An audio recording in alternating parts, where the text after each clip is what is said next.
Halo semua, selamat datang di channel kami, Jurnal Kriminal bersama saya Tika Walo. Bagi Anda yang menyukai pembahasan tentang kasus-kasus kriminal, kami sengaja membangun channel ini untuk Anda. Jangan lupa untuk mendukung channel kami dengan cara subscribe, like, komen, dan share ke media sosial yang Anda punya.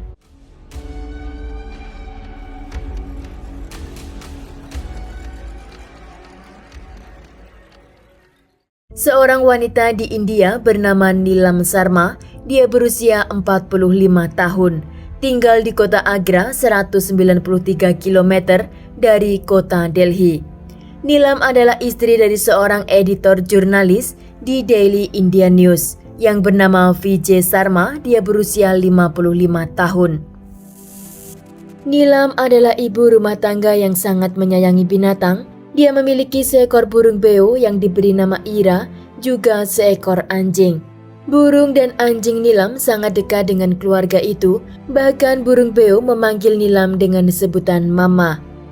Pada tanggal 20 Februari pada tahun 2014, semua keluarga mempersiapkan diri untuk keluar ke tempat pesta pernikahan, yaitu sanak keluarga mereka. Namun entah kenapa Neelam malam itu tidak mau ikut dan memilih tinggal di rumah sendirian. Oh maaf, tidak sendiri tapi dengan anjing dan juga burung beonya.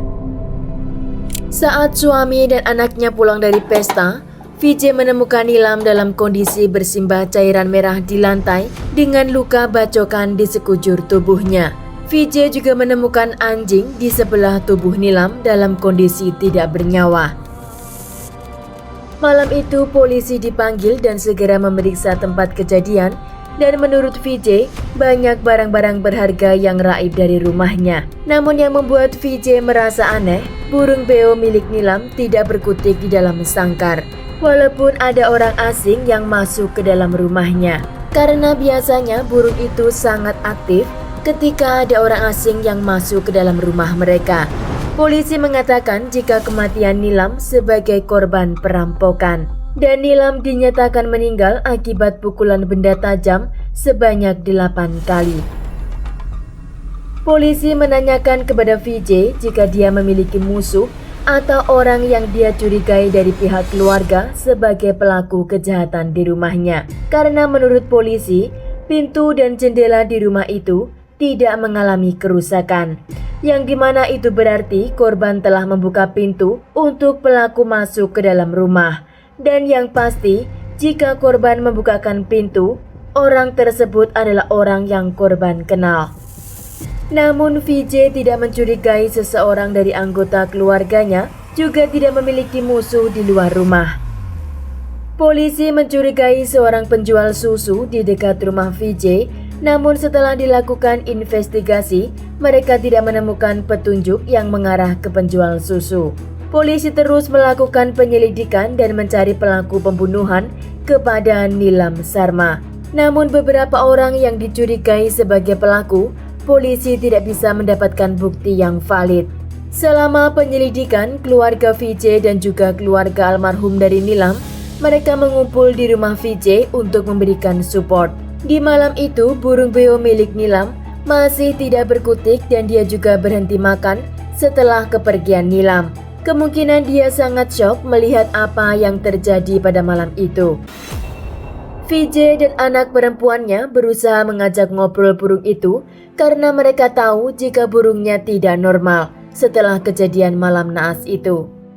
Beberapa hari kemudian, keponakan Vijay yang bernama Ashutosh atau sering dipanggil Ashu datang ke rumah Vijay. Karena Ashu adalah member keluarga yang paling dekat dengan Neelam dan Vijay, maka dialah yang paling sering datang ke rumah itu.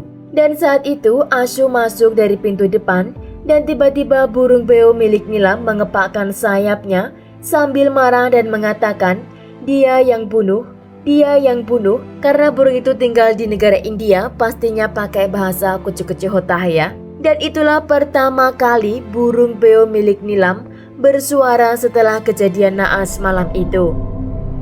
Tidak lama kemudian Ashu meninggalkan rumah Vijay dan burung beo yang bernama Ira pun kembali diam dan tidak berkutik di dalam sangkarnya. Vijay melihat burung yang terus mengepakkan sayapnya merasa sangat aneh. Namun saat itu dia belum paham apa yang sebenarnya terjadi. Beberapa hari kemudian, VJ bicara dengan orang yang datang ke rumahnya untuk berbelasungkawa. VJ di sana menceritakan kejadian di saat keponakannya datang, sedang burungnya marah-marah dan VJ menyebut nama Ashu. Saat itu burung beo mulai mengepakkan sayapnya lagi sambil bicara, dia yang bunuh, dia yang bunuh, dia yang bunuh. Sebelumnya VJ tidak menaruh rasa curiga terhadap Ashu, namun kini VJ merasa ada sesuatu yang terjadi antara Ashu dan burung beo itu. Hingga akhirnya VJ mengajak anak dan juga member lainnya untuk mengajak ngobrol burung beo milik Nilam. Dan dalam obrolannya itu mereka mencoba menyebutkan nama beberapa orang, namun burung itu tidak berkutik. Dan setelah mereka menyebut nama Ashu, burung itu mengepakkan sayapnya lagi sambil cerewet di dalam sangkar. Lalu anak Nilam menanyakan kepada burung beo, apakah Ashu yang telah membunuh mamamu? Dan burung itu menganggukkan kepala secara terus-menerus. Mummy को किसने मारा था? आशू ने मारा था। आशू ने मारा था? आशू ने मारा था। तो मम्मी को आशू ने मारा था। अच्छा था, देखिए। Dari situ VJ langsung melaporkan ke polisi untuk menyelidiki keponakannya yang bernama Ashu, dan juga menyuruh pihak kepolisian untuk melihat apa yang terjadi dengan burung Ira. Polisi menyelidiki handphone milik Ashu dengan mencari daftar panggilan, SMS dan juga lokasi handphone miliknya. Dan di malam kejadian, ponsel Ashu menunjukkan lokasi dia berada di dalam rumah Nilam. Dari situ polisi menyatakan jika Ashu adalah tersangka utama atas pembunuhan dan perampokan di rumah Nilam. Ashu dipanggil ke kantor polisi untuk dimintai keterangan, dan di sana polisi melihat luka di bagian lengan kanannya. Ketika ditanya bagaimana dia bisa terluka, Ashu mengatakan jika dia terjatuh di halaman rumahnya. Setelah dibujuk oleh polisi, Ashu akhirnya mengakui jika malam kejadian itu dia tidak melakukan sendirian, namun dia melakukan semuanya dengan sahabatnya yang bernama Roni Masai. Karena Ashu sangat dekat dengan keluarga Nilam dan VJ, dia hampir setiap hari datang ke sana. Ternyata Ashu telah mengincar perhiasan dan juga uang milik pamannya. Mereka pikir malam itu semua keluarga pamannya sedang berada di pesta pernikahan, dan mereka pikir itulah waktu yang tepat untuk mengambil semua harta milik pamannya. Namun ketika sudah masuk ke dalam rumah dan melihat Nilam berada di sana, mereka tidak punya alasan untuk mengatakan kenapa mereka datang malam itu. Maka dengan cepat mereka menodongkan senjata tajam ke arah Nilam sambil mengatakan untuk menyerahkan semua barang berharga yang ada di rumah itu. Karena Nilam takut, dia pun mengambil semua perhiasan dan juga uang lalu menyerahkan kepada Ashu. Dan setelah semua barang di tangannya, Ashu dan sahabatnya takut jika tantenya akan melaporkan ke polisi. Maka mereka memutuskan untuk mengakhiri Nilam di depan kandang burung beo.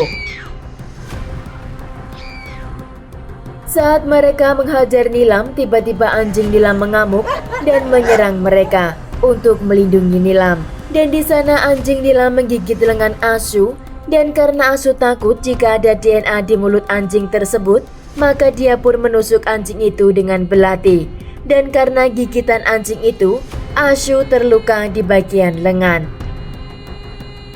Dan menurut Ashu, malam itu dia melihat burung beo sedang tidur di dalam sangkarnya. Oleh karena itu, dia tidak ada pikiran untuk membunuhnya juga.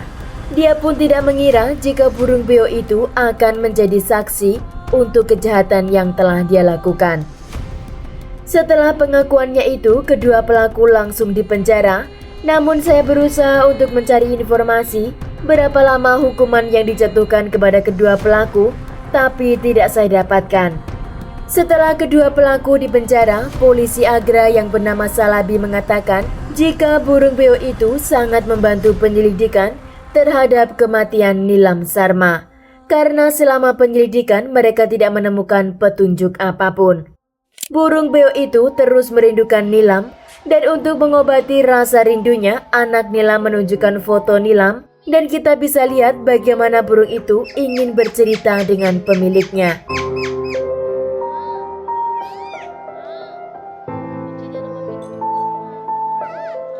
कुछ खा लो, मम्मी कब आते हैं ना, सीटी बजा के बुला लो, मम्मी खुश हो जाएंगे ना। Sekian kasus hari ini, jangan lupa tinggalkan like dan komen. Jika Anda tidak keberatan, klik tombol subscribe untuk mendukung channel kami.